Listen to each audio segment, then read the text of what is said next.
Біз бүгін екі шығармашылық жұмыс жасайтынбыз. Оның біріншісі үшін бізге қағаз және стакан керек болады. Ең алдымен стаканды орташа көлемде суға толтырып аламыз. Және де оның бетін ақ қағазбен жабамыз. Одан кейін сол жасағанымызды төңкереміз. Төңкерген уақытта су төгіліп кетпеуі қажет.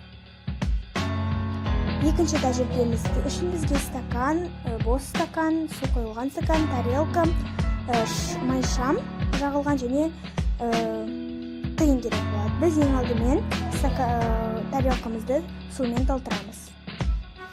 Және де оның бетіне тиынды саламыз. Және тиынды біз қолымызды суға тигізбей алуымыз керек.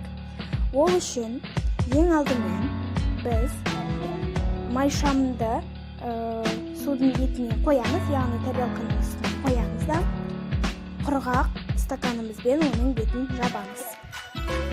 Сол кезде бізде тарелканың ішіндегі барлық су стаканның астына жиналып, майшамымыз сөніп қалады.